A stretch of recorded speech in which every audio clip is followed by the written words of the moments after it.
Audiencia pública.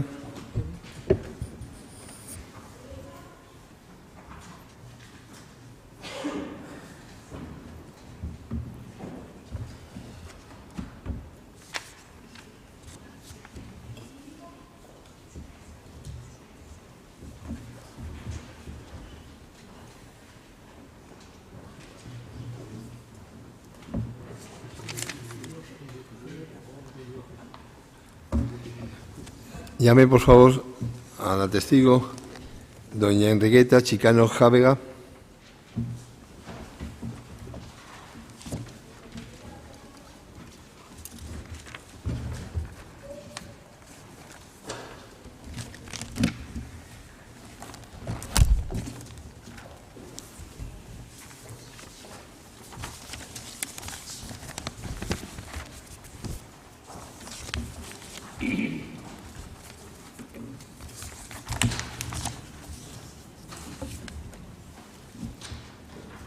Buenas tardes. Se llama usted, siéntese, por favor. Se llama usted doña Enriqueta Chicano Jávega. ¿Jura o promete decir verdad lo que fuere preguntado en este acto? Prometo. Sepa usted que el Código Penal sanciona como delito de falso testimonio faltar a la verdad en la narración de los hechos por los que fuere preguntado. Le ha propuesto como testigo las defensas de los acusados, señores Ábalos y García Izaguirre. ¿Conoce usted a los acusados en esta causa, Ábalos, García Izaguirre y Aldama? Al señor Ábalos he coincidido con él en algún acto institucional y a los otros señores no los he visto nunca. Muchas gracias. Conteste, por favor, las preguntas que le pueda formular la defensa del señor Ábalos. Con su venia, justísimo señor presidente, muy buenas tardes. Señora Chicano, ¿a quién se debió a qué se debió la iniciativa de fiscalización de los contratos de mascarilla realizados por Puertos del Estado y Adif?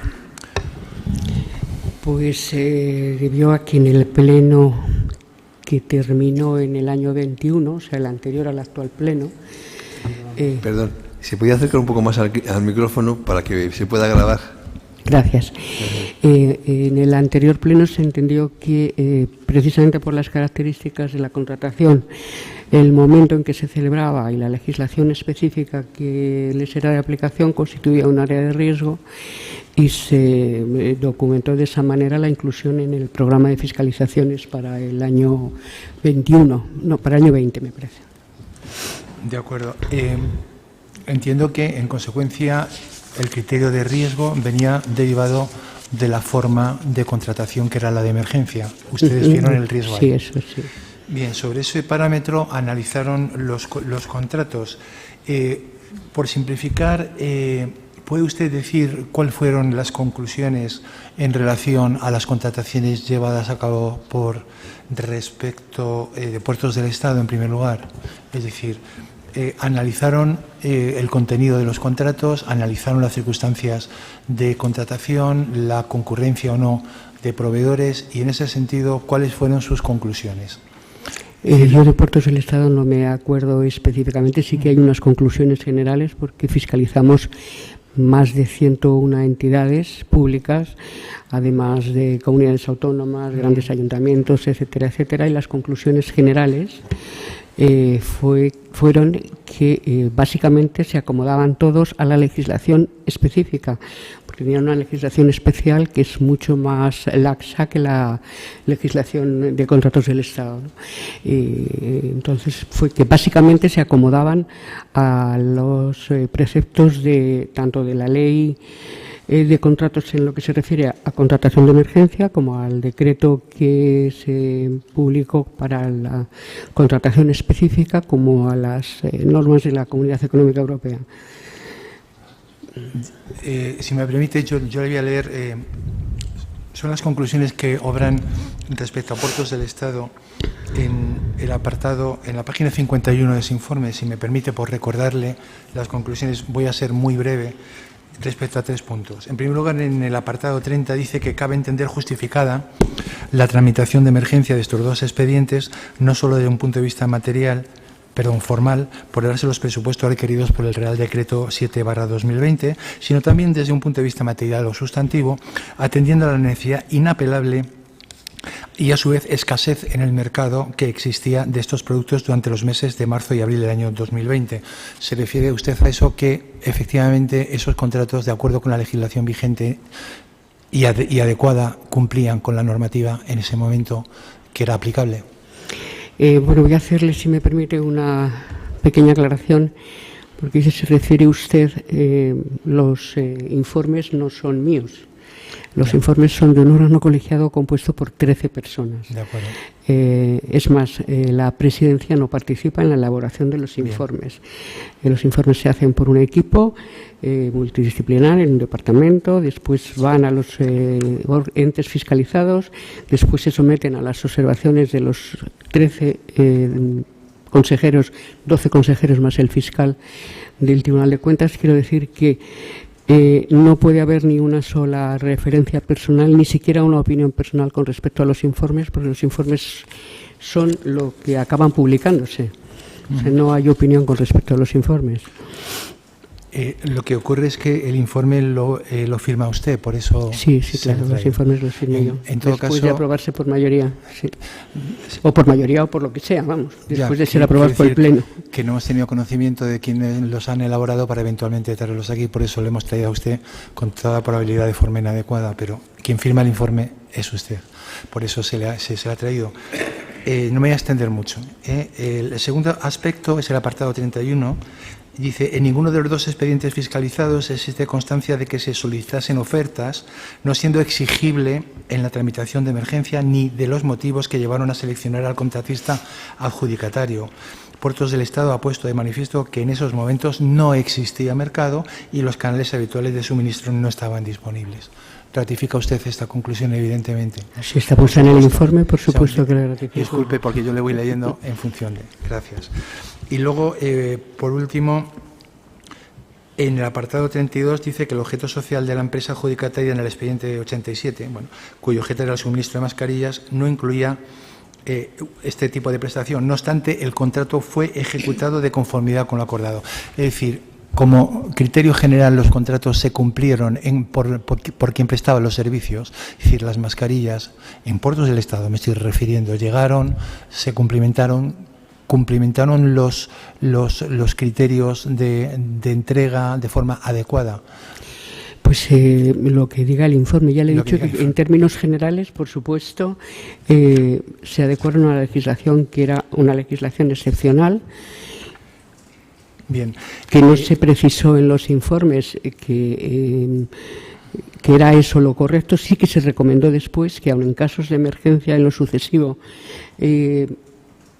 se disminuyera un poco la flexibilidad de la contratación de emergencia en algunos temas.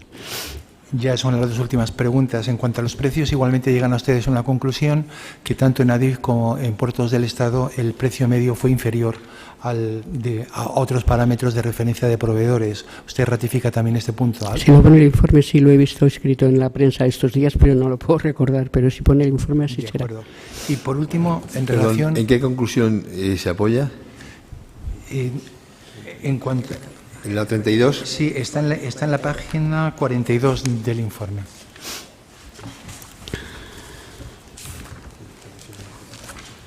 Sí, continúe. Hay un gráfico en el que compara precios. ¿Sí? Es mascarillas, es el punto 2 romano 2.3, ¿de acuerdo? Ya, por último, ya no lo entretengo más. En cuanto a los criterios de solvencia, y esta es una pregunta que le voy a pedir una opinión. El criterio de solvencia en este caso vendría determinado... Acérquese al micrófono. Sí, disculpe. El criterio de solvencia vendría determinado por la forma de pago, es decir, el hecho de que las mascarillas no se abonarían si no eran recibidas de acuerdo con lo pactado. ¿Entiende usted que era un criterio de solvencia suficientemente cualificado? No, los criterios de solvencia están en la contratación de emergencia, está exento de que se aprecie el criterio de solvencia, y es una de las recomendaciones que hemos hecho más fuerte para el sucesivo, que por lo menos sí que se atengan a la cláusula general de apreciar los criterios de solvencia de las empresas. Se refiere a muchas cosas el criterio de solvencia, como a dedicarse con habitualidad a tener una contabilidad sólida, en fin, a muchas cosas. Bien, en este caso se comprobaron la adecuación a la normativa de la Seguridad Social, estaban al corriente de las cuotas de Seguridad Social. No se comprobó absolutamente nada de eso porque estaba exento el programa la legislación de emergencia de los criterios de solvencia. Por eso recomendamos, y lo recomendamos en cada uno de los informes y en el general, que en lo sucesivo sería conveniente atender a la presencia del criterio de solvencia. De acuerdo. Muchísimas gracias. Buenas tardes. Conteste, por favor, a las preguntas de la defensa del señor García Izaguirre. Sí, hola, buenas, sus excelentísimos magistrados. Buenas tardes. Bien, en el informe 1489 del Tribunal de Cuentas, que es por el que le hemos llamado a usted de testigo para que nos explique algunas cosas que no tenemos claras, ¿qué autoridad tiene? ¿Usted nos puede explicar quién lo ha elaborado? ¿Quiere decir qué autoridad tiene el informe? Sí. Pues el informe tiene la autoridad que le otorga la Constitución y las leyes y de acuerdo con nuestras competencias, que es hacer un informe técnico, exclusivamente técnico, de adecuación a la norma y de adecuación a la contabilidad pública de cualquier ente que fiscalizamos. El informe no es recurrible porque no puede imponer sanciones, no puede imponer ninguna pena derivada del informe. Lo que a veces sucede es que de las propias consecuencias del informe se deriva alguna responsabilidad contable, que es una responsabilidad absolutamente diferenciada de la responsabilidad penal y compatible con ella. Ningún informe administrativo garantiza la falta de penalidad en nadie, porque nosotros no abordamos el trabajo desde ningún punto de vista penal, porque no podríamos, no tenemos competencias para eso. Nosotros hacemos un informe administrativo que tiene después el destinatario, que es la propia entidad fiscalizada, a los efectos de intentar colaborar en la mejora de la gestión pública. Se envía también a las cámaras porque constitucionalmente y a través de las leyes somos órgano auxiliar de la Cámara para el control político que hace la Cámara, que está al margen del nuestro, que es un control puramente técnico. Bien, gracias. Para la elaboración de ese informe, el 1489, ¿examinaron ustedes los dos contratos de adquisición de mascarillas por Puertos del Estado y por Adif? Pues mire, no se lo puedo decir porque le voy a decir, porque me lo ha preguntado además y lo he saltado en la contestación. El procedimiento se hace por un departamento que tiene atribuidas funciones en relación con las divisiones presupuestarias. Entonces, cada departamento tiene asignado una serie de departamentos o una serie de créditos presupuestarios y cada consejero tiene asignadas entre 50 y 60 personas que con ellas pues hacen los informes que tienen que hacer, y es personal técnico y funcionario, tanto auditores como contadores que eran antes, que son los auditores de nivel técnico. Solamente se puede ingresar en esas categorías por oposición. Entonces, bueno, pues los informes funcionan de acuerdo a unas normas que tenemos, la elaboración de los informes de acuerdo a unas normas. Es un camino largo, es un camino muy garantista y es un camino que pretende asegurar la calidad de los informes, porque se hace primero el pleno aprueba un inicio del expediente, después se aprueban unas directrices técnicas que presenta el departamento correspondiente y que definen ámbito objetivo, ámbito subjetivo, ámbito temporal, características que van a constar en el informe, y después hay equipos de trabajo que se desplazan a los órganos fiscalizados y exclusivamente con la documentación que se les facilita desde el órgano fiscalizado. Digo exclusivamente, no tenemos competencias para abrir ordenadores, no, nosotros no tenemos competencias anticorrupción. Con la documentación que se nos facilita se examina y se ve si se adecúa o no se adecúa a las normas, o si hay alguna infracción o alguna irregularidad. Una vez que se ha hecho ese trabajo, se manda al órgano fiscalizado para que envíe alegaciones sobre si actúa lo que ha expuesto, pues hay algún error, alguna mala interpretación, etcétera, etcétera. Las alegaciones se estudian por el departamento correspondiente y una vez que sean estudiados, unas se incorporan, otras no se incorporan y se justifica porque sí o porque no. Entonces, con esto ya se elabora un preinforme que se le pasa a los 12 consejeros, a los 7 consejeros, de fiscalización. Estos consejeros tienen una sesión previa al pleno en la que debaten el informe, introducen las observaciones hechas por los otros consejeros o no las introducen, debaten el informe y una vez que ha debatido el informe pasan al pleno siguiente. En el pleno se vuelve a debatir el informe, se vuelven a poner en cuestión porque no están los consejeros de enjuiciamiento en la sesión de fiscalización, se vuelven a debatir las observaciones y una vez que se aprueban se vota, se aprueba por el pleno y ya está. Y también he de decir que dado el volumen del gasto público en general, se actúa con la técnica de auditoría del muestreo, con lo cual o yo veo los papeles de trabajo y veo qué contratos se han visto o jamás se lo podría decir. Bueno, vamos a ir avanzando en el interrogatorio porque aparte del planteamiento general del funcionamiento del Tribunal de Cuentas, que el testigo está en condiciones más que sobradas de proporcionar, lo que nos interesa más es con relación al objeto del proceso y para el cual ha sido citada. Es que no me atrevía a interrumpirla a usted, doña Enriqueta. Mire, me refería si se analizaron, si a usted le consta que se analizaron las necesidades, si se cumplían los requisitos del Real Decreto 7/2020 en general, en particular, si atendían los contratos de Renfe y Adif de la compra de mascarillas a las necesidades de escasez de mercado y a las necesidades imperiosas que exigía la aplicación del Real Decreto. Me refería en concreto si analizaron eso, si se cumplían los requisitos y si la compra de las mascarillas de estas dos entidades analizadas, los dos contratos que ustedes analizaron, podemos concluir que fueron totalmente legales. Usted me ha dicho que son dos contratos. Los de o son dos instituciones. Dos instituciones. Bueno, es que entonces no le puedo decir si los contratos se examinaron o no, porque le he dicho que actuamos por muestreo. Las dos instituciones, por supuesto, el objetivo era ver si se cumplía o no se cumplía la legislación excepcional de emergencia. Bien. Bueno, pero ese sí que era el objeto, el objetivo. Sí, claro, era el objeto. Y las conclusiones son las que constan por escrito. Exactamente. Bien, la tramitación de ustedes concluyeron que con carácter general, aunque la tramitación de emergencia exime de instruir el correspondiente expediente, constituye una buena práctica la gestión de dejar constancia en el expediente la capacidad y solvencia de las entidades. Pero con lo cual ustedes... ¿Ha leído una conclusión? Sí, una de las conclusiones. ¿Cuál es? Se lo digo, déjeme, luego se lo digo porque ahora mismo me pilla. Ya, pero es que si le está leyendo una conclusión para que la ratifique, tendremos que ver que efectivamente es la conclusión a la que se refiere. Sí, déjeme un segundito. De todas formas, la testigo está en condiciones de ratificar el contenido del informe. Sí. Se lo digo después. Pero ha ratificado el contenido del informe. Yo si está en el informe lo he firmado, lo he enviado a las cámaras y por supuesto. Es que no tengo la página ahora mismo. Bien,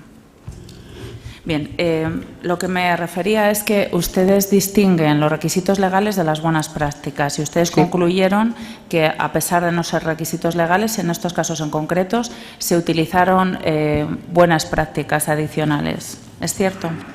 Es cierto, si lo pone el informe. ¿En qué parte del informe? ¿A qué parte del informe se refiere? No lo tengo. El siguiente bloque de preguntas sí que lo tengo identificado, pero por esto no.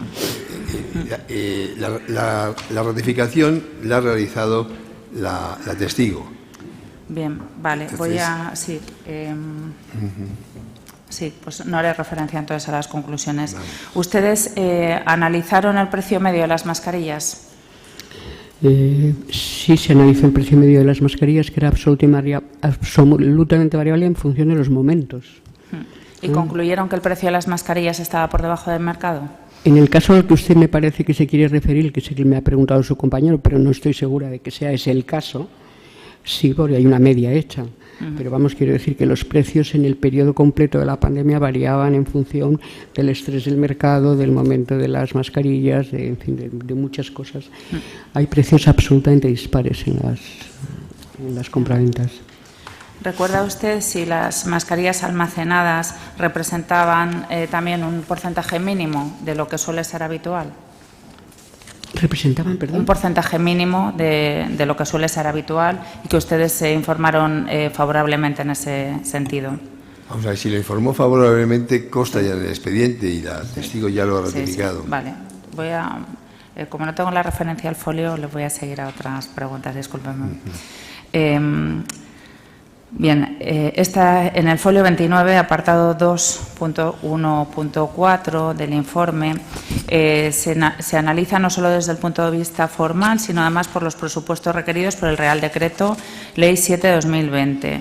En este caso, ratifica usted que atendiendo a la necesidad inapelable, que la compra se hizo atendiendo a la necesidad inapelable y a su vez a la escasez de mercado, ¿cierto? Bueno, viene en el... Tal como pone en el informe, ¿cierto? Sí, en relación a puertos del Estado, consta el folio 42 del informe 1489, apartados 2.23, aparece un gráfico número 7, que se adquirieron las mascarillas a un precio de 2,5 en una empresa que había sido adjudicataria del contrato de ADIF y con la que acordó el mismo precio, cuando el precio global fue de 3,43 unidad.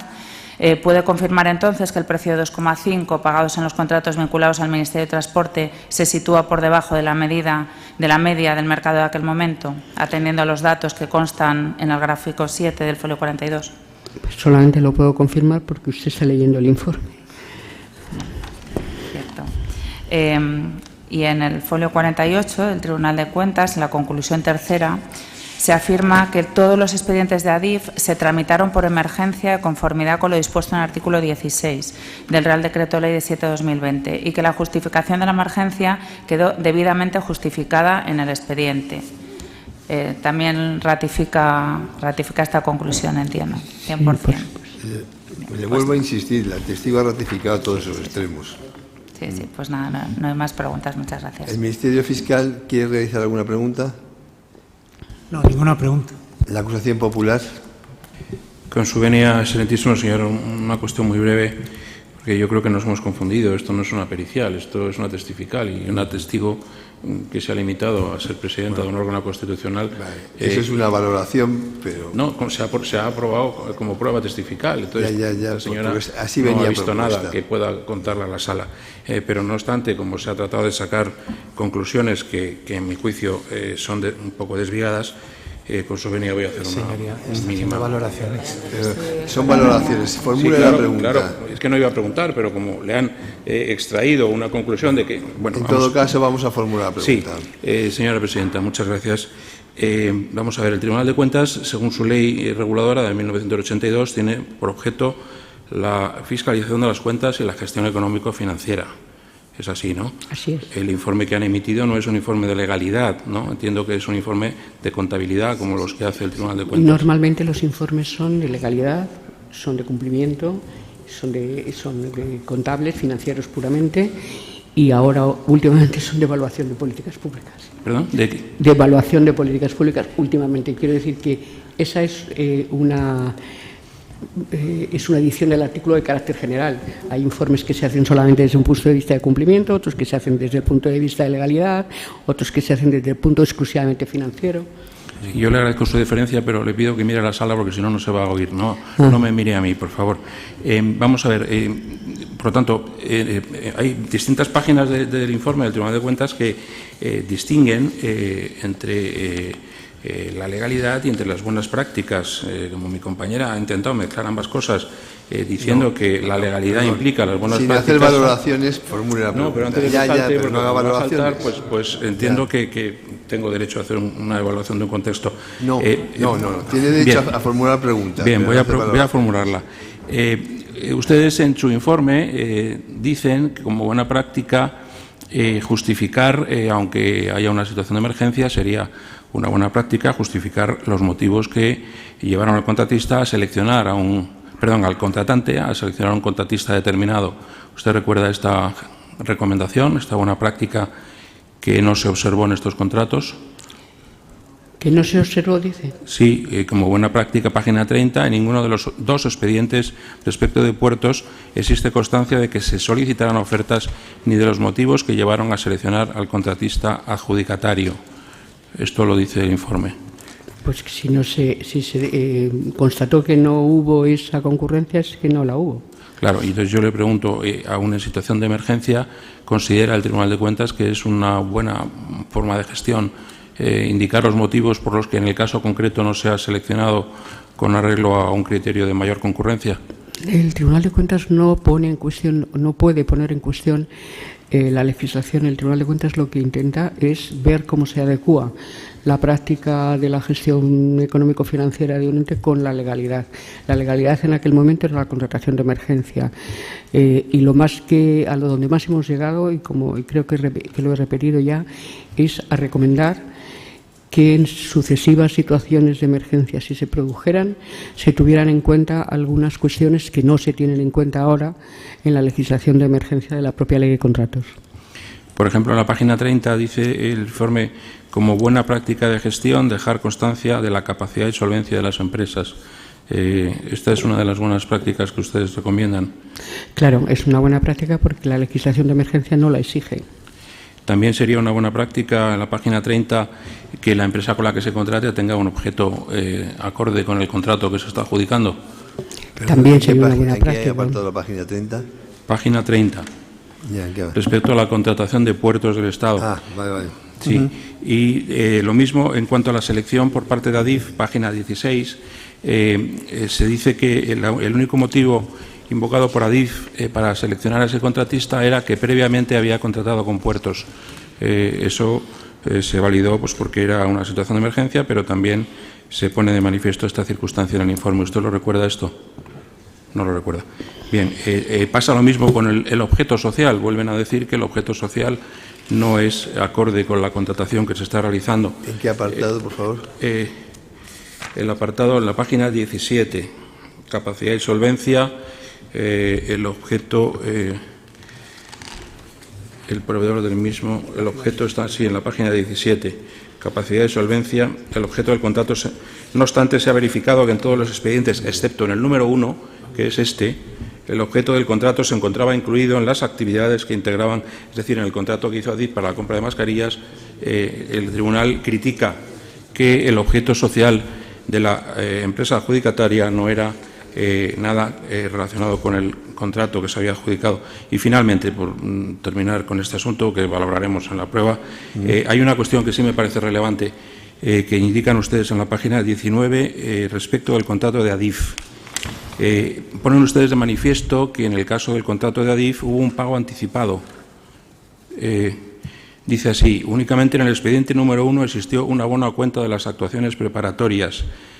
En dicho expediente, que tuvo por objeto el suministro de 5 millones de mascarillas por importe de 12,5 millones de euros, se exigió el pago anticipado del 50% del valor de la oferta, dice, contra la emisión de un aval bancario. Después se sustituyó esto, parece ser, por una instrucción irrevocable de bloqueo por una entidad bancaria. Yo le pregunto, ¿esta es una forma habitual de pago en la Administración, anticipar el pago? Es una forma que está permitida por la legislación de emergencia. No sería una forma habitual de la Administración del Estado. Estamos hablando de legislación de emergencia, que fíjese usted, se pueden hacer hasta los contratos orales. Es una exageración, pero se pueden hacer. No hace falta hacer un expediente administrativo para la contratación. Y no se puede hacer. Y nosotros hemos recomendado, todo esto es así, pero por favor, aten 2 o 3 cosas. Al legislador, le decimos, aten ustedes 2 o 3 cosas. ¿Por qué? Pues porque se pueden producir situaciones no deseadas. Pero la legislación de emergencia es pues lo que es, se le compra al que tiene el objeto que necesitas para resolver la situación. Y eso pues da lugar a complicaciones que se dilucidan fuera del Tribunal de Cuentas. Por último, respecto de esta cuestión, el contrato de ADIF se celebró pocos días después del de Puertos, con soluciones de gestión. En el de Puertos no se exigió ningún pago a cuenta. ¿Ustedes no han valorado que en el segundo de los contratos se exija una forma de pago a cuenta? Resulta un poco extraño cuando ya hay un contrato previo con Puertos del Estado.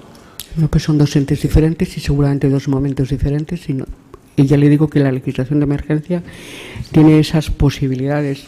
No las voy a juzgar ni las voy a valorar, simplemente ofrece esas posibilidades para solventar la situación de emergencia. Muchas gracias, no hay más. Con la venia es que me parece que está confundiendo al testigo. No. Sí. Vale. La pregunta se ha declarado pertinente, luego no puede hacer esa objeción. ¿La defensa del señor Aldama? Ninguna pregunta, excelentísimo señor. Gracias. Pues puede usted retirarse y continuar. Disculpe que Sí. eso soy yo. Que le interrumpa. A través del tribunal le podría hacer una pregunta a colación de los que le ha hecho el compañero. A ver qué contenido. El contenido es, puesto que le ha preguntado sobre una discusión sobre la legalidad, sobre la adecuación a la legalidad de los informes del tribunal, preguntarle a la testigo si conoce el auto de la sección de enjuiciamiento del tribunal del año 2021 por el que se desestima una denuncia por malversación por estos mismos contratos. ¿Está usted en condiciones de declarar si la sección de enjuiciamiento del tribunal dictó un auto en los términos que ha dicho? No, si tiene el auto estoy segura que es así, pero yo no lo estoy en condiciones. Primero, la sección de enjuiciamiento, como ustedes saben, enjuicia responsabilidad contable, que está absolutamente apartada del tema de fiscalización. Muchos temas se llevaron, se pidió deducción de responsabilidad contable, algunos se archivaron y otros se exigió responsabilidad contable, pero yo ahora mismo pues no sé decirle, o sea, es un dato que tengo registrado, pero no se puedo decir. Y si me permite, hay una segunda pregunta a través de su señoría que le someto, y es si la testigo puede distinguir entre el informe de adecuación a la legalidad que nos ocupa de la manifestación sobre las buenas prácticas, partiendo que éstas vienen definidas 2 años después de que se produjesen los hechos. Es decir, si las buenas prácticas que aconsejan son consecuencia del estudio de la situación producida en aquel momento, pero que cuando se estaban produciendo los hechos no era procedente en definirlas. Yo creo que la testigo ya ha manifestado los dos aspectos de los informes del informe del Tribunal de Cuentas, el aspecto de acomodación a la legalidad y otro aspecto de que informan las Cortes Generales sobre adecuaciones, buenas prácticas. La testigo ha manifestado con claridad los dos aspectos de su informe, Sí, pero el de acomodación de la legalidad y el de propuestas que se puedan realizar. Sí, ¿Cuál es el sentido de la pregunta? El sentido de la pregunta es contestar a la aseveración de la acusación. Con la venida, señoría, No, perdón, vamos a estar aquí. No, es que no me puede contestar. Eso será una cuestión que valoraremos nosotros a tenor del contenido a testificar. No hago cuestión. Muchísimas gracias. Disculpe. Puede usted retirarse o continuar en el juicio, como quiera. Gracias. Buenas tardes.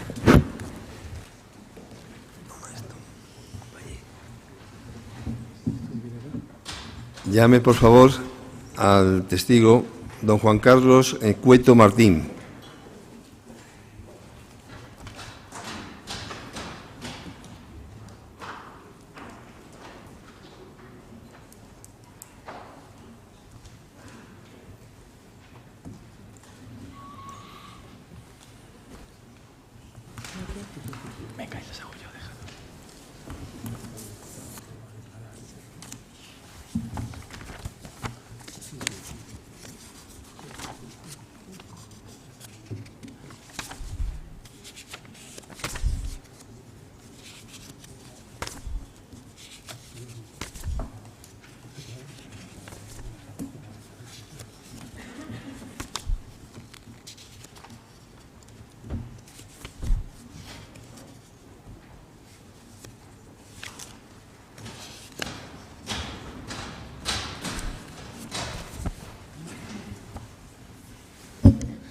Buenas tardes. Se llama usted don Juan Carlos Cueto Martín. Sí. Está usted imputado, investigado en un juzgado por una causa relacionada con lo que es objeto de este enjuiciamiento. Estoy investigado en el juzgado número 2 de la Audiencia Nacional de Instrucción. Se le insta a decir verdad. Le ha propuesto como testigo las 5 partes de este proceso. ¿Usted es el director gerente del Grupo Cueto? No, ahora mismo no soy el gerente del Grupo Cueto. ¿Al tiempo de los hechos? Sí. Tampoco. Entonces, ¿qué relaciones tiene usted con el...? Soy trabajador del Grupo Cueto. ¿Conoce usted a los acusados en esta causa, señores Aldama, García Izaguirre, señor Ábalos? Al señor Aldama le conozco, tengo una relación comercial con él bastante antigua. Al señor Coldo le conozco y al señor Ábalos no le conozco. Conteste, por favor, a las preguntas que le pueda formular el Ministerio Fiscal. ¿Conoce al señor Escorial Senante? Con el debido respeto, pero no voy a contestar en principio a ninguna pregunta que se me haga, ya que estoy encausado en la Audiencia Nacional en el Juzgado de Instrucción número 2 y por recomendación de mi abogado. Bien, pues no se le va a formular ninguna pregunta porque entiendo efectivamente que los hechos en este caso sí están intrínsecamente relacionados con el objeto del procedimiento y con las preguntas que le podría hacer. Muchas gracias. Muchas gracias. A las preguntas que le pueda formular la acusación popular. Con su venia, excelentísimo señor, una sola, que sí, que entiendo que tiene relación exclusivamente con esta causa. Me refiero a una conversación que le intervino la Guardia Civil el 4 de octubre, conversación telefónica, 4 de octubre de 2023, una conversación entre usted y Íñigo Rotaeche. Estaban ustedes hablando de una inspección de Hacienda y manifestaron ciertos temores por lo que iba a decir Aldama en esa inspección. Y según consta, entre comillas, en el informe de la Guardia Civil, quiero preguntarle por qué. Dice usted, le preguntarán por todos, por mí, por Angola, por Ábalos, por el presidente del Gobierno, por la ministra de Defensa, por Delci, por las maletas, por todo. ¿Por qué estaban ustedes preocupados de que todo esto pudiera salir? Con el debido respeto, le vuelvo a insistir a usted que no voy a contestar a ninguna pregunta por la situación en que me encuentro. Pues por no voy a hacer consejo de mi más abogado. preguntas. Gracias, no voy a hacer más preguntas. Muchas gracias. A las preguntas que le pueda formular la defensa, señora Aldama. Ninguna pregunta, excelentísimo señor. Gracias. A la defensa del señor Ábalos. Y con su venia, señor presidente, no voy a hacer preguntas a la vista de las manifestaciones del testigo. A la defensa del señor García Izaguirre. Sí, con la venia tampoco iba a hacer preguntas, puesto que creo que no me va a contestar, pero solo voy a hacer una al hilo de lo que ha preguntado mi compañero. Es cierto que según una conversación intervenida por la UCO el 2 de diciembre de 2023, que don Coldo García le dijo a usted que habían quedado para el día siguiente con don Miguel Tellado al objeto de tratar sobre la reclamación de la Administración Balear. Consta en el oficio de la Guardia Civil de 4 de enero de 2024 en el folio 29. Con el debido respeto le vuelvo a decir lo mismo. No voy a contestar a ninguna pregunta. No hay más preguntas. Bueno, puede usted retirarse o continuar el juicio. Muchas gracias. Como quiera. Llame, por favor, al testigo don José Ángel Escorial Senante.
Buenas tardes.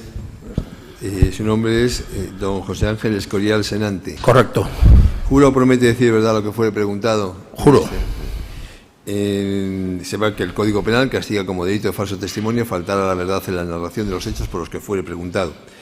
Le ha propuesto usted el Ministerio Fiscal y la defensa del acusado señor Aldama.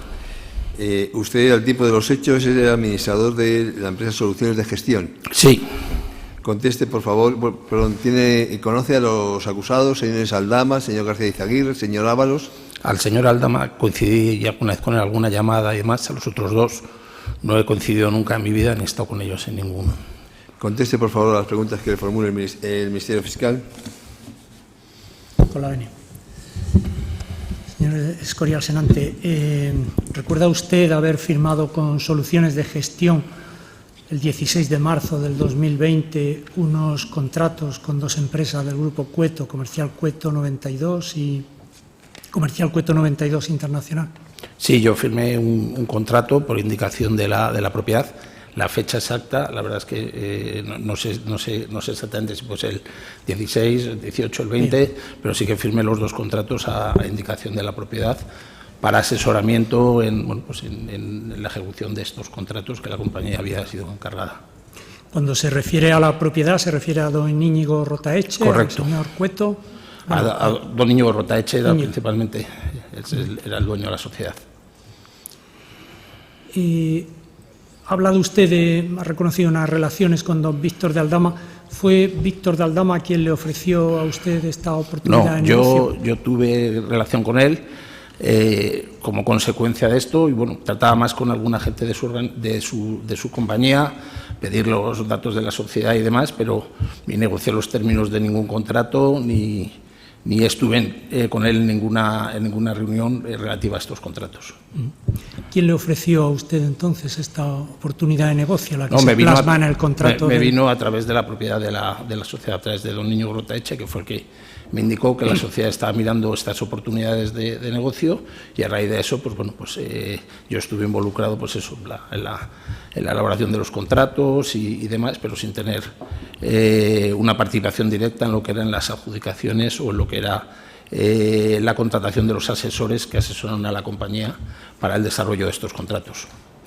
¿Fue don Íñigo Rotaeche el que le contó también que existía esta oferta de 800.000 mascarillas por parte de Puertos del Estado? Sí. Íñigo Rotaeche. Sí, sí.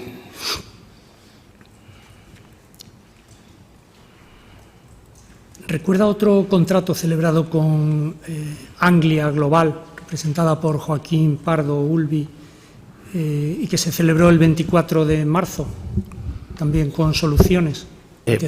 Representada por usted también, Soluciones de Gestión. Sí, era un contrato de transporte, podía ser, o creo recordar que sí, era de un contrato, logística, sí, de para logística, el tema también de mascarillas y de material sanitario. Sí, ya le digo, era el mismo procedimiento. Yo recibía las indicaciones de la propiedad y bueno, pues revisaba los contratos, veía los firmantes si coincidían con los que estaban apoderados y bueno, pues a la indicación de la propiedad pues procedía a la suscripción de los mismos. Igualmente también a indicación de don Íñigo Rotaeche. Sí.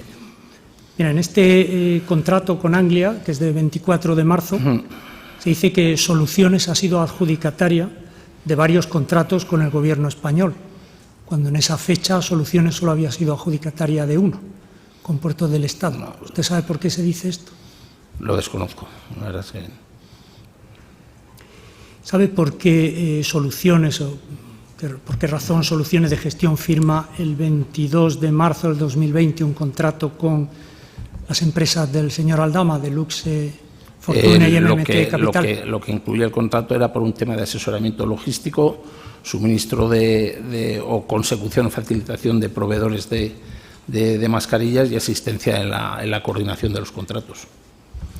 ¿Pero por qué contacta con estas empresas concretamente? No lo sé, ahí no lo desconozco. Ya le digo que a mí me vienen y dicen, oye, vamos a contactar con estas sociedades que son las que nos van a ayudar. Me comentaron que tenía relación con el tema logístico de Europa, la logística, los transportes, pero a partir de ahí no tengo más conocimiento. Pero cuando dice se me indica... Una vez más es el señor Rotaeche. Sí, me indican siempre está todo por email, oye, vamos a firmar este contrato, vamos a tal, editamos. Entonces, con alguna llamada de teléfono, pero sí, a mí se me indica que se tiene que firmar esos contratos. El señor Rotaeche, recuerda usted que a través de Romar Soluciones Digitales tenía el 99,9% de las acciones de Soluciones, ¿no? Correcto. Y el otro 0,04 su esposa, ¿no? Luisa Pres. Sí. Era sí, yo sé que yo les vendí la sociedad a ellos dos en mayo de 2019 y fueron los adquirentes de las participaciones sociales. ¿Qué relaciones tenía Soluciones con el grupo Cueto? Quiero decir, previamente a Sí, claro, me ha contado que el día 16 de marzo el contrato lo firma por indicación, que el contacto, la oportunidad de negocio se la sugiere, se la presenta Ya le digo, al Grupo Cueto. Yo desconozco eso porque todo me viene a través de la indicación de Íñigo Rotaeche, que surge esa oportunidad. No sé si es el Grupo Cueto el que se la introduce, si directamente es con el señor Aldama, no lo sé. La verdad es que no sé. El origen del cual vienen esa oportunidad de negocio yo lo desconozco. ¿Qué relación tiene alguna con Purde Investment? Yo soy el accionista mayoritario de esa sociedad y era la sociedad que era administradora y yo era la persona jurídica representante de esa sociedad y era la administradora de soluciones. Era el Sí. administrador único y titular real de la empresa administradora de soluciones. Sí, correcto. De acuerdo. Muchas gracias. No hay más preguntas. Conteste, por favor, a las preguntas de la defensa del señor Aldama. Sí, con la venia de la excelentísima sala. Una única pregunta. ¿Sabe usted qué concretas labores realizaba el señor de Aldama en ejecución de este contrato que le ha referido el Ministerio Fiscal? Funciones concretas. Yo con él tuve muy poca relación, mucho poco contacto. Lo que tenía entendido, y no lo puedo, es que hacía pues toda la contratación del transporte. Perdón, toda la contratación del transporte aéreo de la mercancía y también me contaron que participaba en la consecución de los proveedores en origen del material a suministrar en los contratos. Muy bien, pues no hay más preguntas. Muchas gracias. Muchas gracias. La acusación popular, ¿quiere realizar alguna pregunta? Ninguna pregunta, excelentísimo señor. La defensa del señor Ábalos. Ninguna pregunta, señor. La defensa del señor García de Izaguirre. Ninguna pregunta. Puede usted retirarse o continuar el juicio, como usted quiera. Muchas gracias. Perdón, una pregunta. ¿Usted sabe cuál era el objeto social y la actividad mercantil de Soluciones de Gestión? El objeto social tenía un CNAE amplio, era una sociedad que llevaba en el mercado desde hace unos 20 años y había hecho pues trabajos de suministro de material sanitario, de suministro de material de transporte y ahora mismo no recuerdo cuál era, pero vamos, creo que tenía varios CNAEs, varios en el objeto social de distintos trabajos en infraestructura, suministros. Durante el tiempo que estuve yo hicimos un trabajo en una central eléctrica, bueno, trabajos de ingeniería y suministro. ¿Y la actividad mercantil? ¿Perdón? ¿Y la actividad mercantil? Actividad mercantil, pues eso, en el ejercicio, en el último ejercicio no había tenido actividad, pero los años anteriores se había llegado a facturar hasta 10-12 millones de euros con trabajos prestados en servicios de ingeniería y mantenimiento y reparación, en este caso de infraestructura eléctrica. Muchas gracias. Puede usted retirarse. Gracias. O continuar el juicio. Gracias.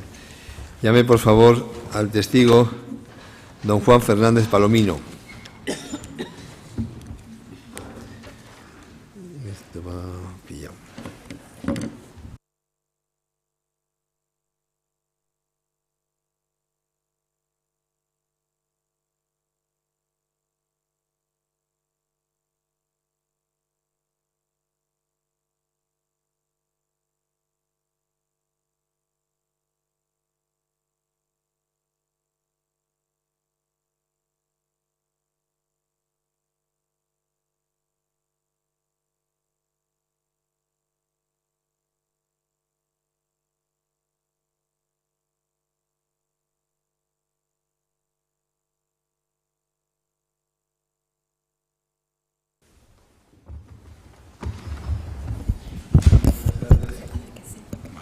Se llama...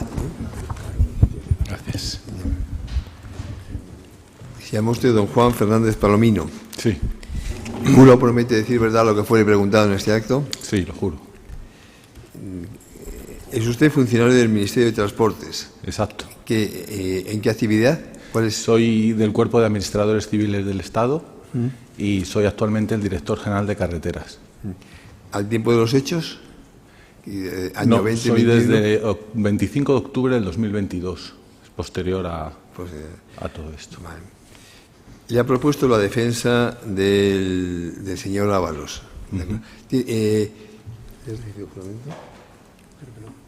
¿Jura promete decir verdad lo que fue preguntado? Sí, sí, lo juro. ¿Conoce usted a los acusados, señores Aldama, señor Ábalos, señor García de Izaguirre? No, a ninguno. No coincido. En el tiempo, siquiera. Conteste, bueno, sepa que el Código Penal sanciona como delito de falso testimonio faltar a la verdad en la narración de los hechos por los que fue preguntado. Conteste, por favor, las preguntas de la defensa, señor Ábalos. Con su venia, señor presidente. Muy buenas tardes. Buenas tardes. Mire, le hemos llamado en función de una nota que su ministerio publicó una vez accedió a la información pública unas manifestaciones y una aportación documental al Tribunal Supremo por parte del señor Aldama en relación a unas obras de contratación. ¿Recuerda usted este hecho? Sí. Bien, ¿cuál fue el origen y el motivo de emitir este informe? Sí, fue a finales del 24 cuando se publica en prensa una documentación relacionada a la adjudicación de obras públicas del Ministerio, y en la parte de carreteras, que es donde me encontraba yo en ese momento y actualmente, el Gabinete del Ministro solicita una información para recopilar un poco para tener información de cada uno de esos expedientes que figuraban señalados. Se preparó una nota y se elevó y hasta... Bien. La afirmación que se infería de la manifestación del señor Aldama es que había una preadjudicación de determinados contratos. ¿Ustedes analizaron los contratos que venían siendo objeto de reseña en esa información?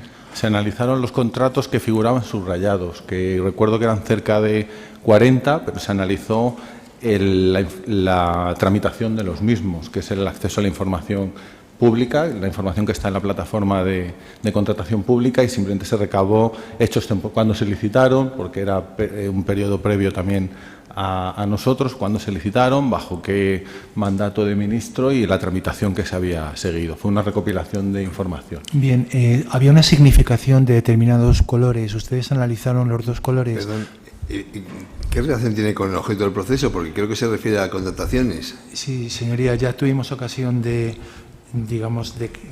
recabar la información testifical de otro testigo, y es en relación a la credibilidad del señor Aldama. Ya este debate se produjo ante la sala, creo recordar. Gracias. Bien, le estaba comentando que ese desglose de contratos venía significados en distintos colores. Usted diferencia, de hecho, en la nota unos colores y otros. ¿Puede usted establecer, si lo recuerda, cuál es la diferenciación de criterio en relación a unos y a otros? Sí, recuerdo que lo que se publicó subrayado era el anexo de inversiones de los presupuestos generales del Estado, que es uno de los documentos que se adjunta a la estructura de presupuestos, donde se señalan las inversiones planificadas. Y recuerdo que había diferentes colores, algunos no hacían alusión a lo que era una adjudicación, un proyecto, sino era un epígrafe del que cuelgan proyectos en concreto, y se aclaró eso. Entonces se estudió, se analizó y se recopiló información de todo. Donde no existía un proyecto porque no le correspondía un proyecto porque es un epígrafe, pues se señaló también. Sí, se hizo un análisis un poco de cada uno de lo que estaba señalado. Es decir, que había extracciones significadas que ni siquiera se correspondían con proyectos. ¿Es correcto? Exacto. Bien. ¿Comprobaron ustedes en los periodos también de qué ministro era competencia cada uno de los proyectos?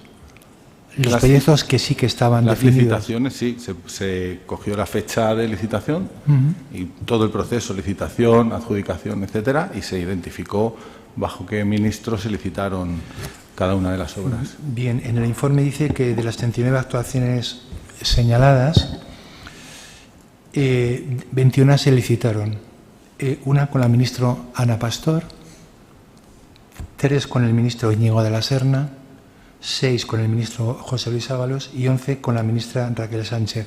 Es decir, de todas esas significaciones, solo 6 correspondían al señor Ábalos. ¿Es correcto? Sí. Bien, ya por último, analizaron todos los contratos pendientes de tramitación.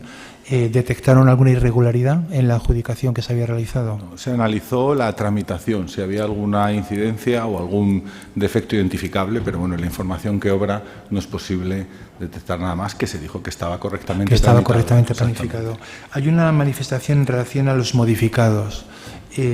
¿Recuerda usted en qué sentido? Porque no analizan los modificados, pero dice que en ningún caso, dice en este tipo de modificaciones prácticamente anula la posibilidad de comisión de algún tipo de fraude o irregularidad.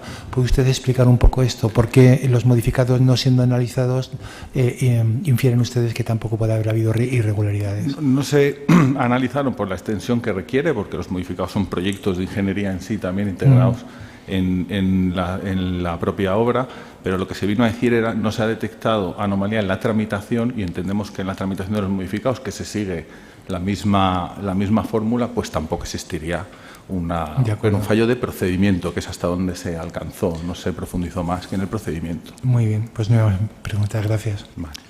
¿El Ministerio Fiscal quiere realizar alguna pregunta?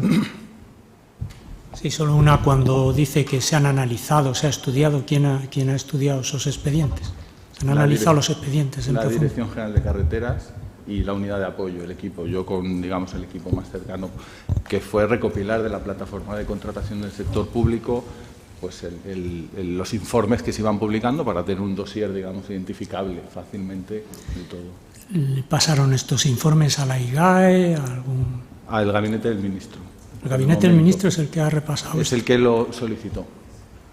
Posteriormente, luego, dentro de la fase, bueno, de la causa, ¿no?, la pieza que hay separada en este asunto, se ha entregado toda la información que se... Diríjase, por favor, al micrófono. Para que perdón. Ese informe inicial era solo recopilatorio de información y fue a solicitud del gabinete y así figura en el informe y se elevó y no se hizo nada más porque era a través de una noticia y se quiso tener esa información. Un estudio exhaustivo de los procedimientos no han hecho, ¿no? Posteriormente sí que se ha analizado cuando ha evolucionado la Dirección General. En el ámbito de su competencia hemos profundizado, por supuesto, en lo que se ha estado cuestionando. Esto está pendiente de instrucción. Exacto. Lo dejamos ahí. A las preguntas de acusación popular. Con su venia, excelentísimo señor presidente, una sola, porque efectivamente el asunto está sub iudice en la Audiencia Nacional. Su testimonio ha sido solicitado, según el escrito de defensa, para que usted confirme que no existió ninguna presión ni indicación externa que alterara los informes de valoración. Yo le pregunto, ¿usted ha comprobado, o sus funcionarios, si existió alguna presión o indicación externa que alterara los informes de valoración? Yo no puedo pronunciarme porque no participé en esos procesos de valoración. Yo llegué posteriormente y lo único que se ciñó mi actuación era recopilar la información de expedientes antiguos. Hable a la sala, que no se le va a escuchar. No, sí, hemos oído. Bien, entonces, esto que es para lo que le han llamado, ustedes en ese informe no lo han valorado. Si hay alguna indicación externa que recibieran los funcionarios que adjudicaron estos contratos, eso no se ha valorado, ¿verdad? No, solo se ha recopilado la información de cada una de las obras. Muchas gracias. A la defensa de este señor Aldama. Perdón. Ninguna pregunta, excelentísimo señor. Gracias. A la defensa del señor García de Aguirre. No, bueno. Señoría, es que este documento se lo digo por aclarar una circunstancia. No, pero vamos a ver. No entren en discusión. No, si no es una discusión, es simplemente que este documento fue enviado... Vamos a ver, las declaraciones me las dirige a mí, pero no ahora al letrado de la acusación popular, porque si no esto puede entrar en una dinámica muy... Yo intentaba dirigirme a usted, discúlpeme. ¿Quiere hacer alguna pregunta más? No, lo que le decía es únicamente una aclaración, y si me permite, es que este documento fue remitido a la Fiscalía por parte del Ministerio directamente, o sea, con lo cual el devenir del informe pues ha tenido, parece que está también en otro juzgado, vale. Y ahora mismo pues y también obra en la causa, con lo cual... Vale, pues discúlpeme, pero es que era necesario poner de manifiesto que lo tenía el fiscal.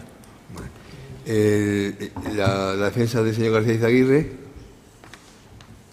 Sí, con la venia. ¿Sabe usted si su antecesor en el cargo, el señor Herrero, declaró en instrucción sobre este asunto y explicó qué había pasado con esta inspección que se había hecho? ¿Lo conocen? No, lo desconozco. ¿Lo desconocen? ¿Y conoce si el ministro Óscar Puente remitió a la Fiscalía toda esta investigación? Yo lo que se me notificó es que se iba a aportar a la causa o a información, pero no sé a qué instancia se había aportado concretamente. Yo ya no supe más del asunto. Gracias. Bueno, puede usted retirarse. Gracias. La sesión de hoy ha acabado. Se suspende hasta mañana a las 10 de la mañana. Muchas gracias.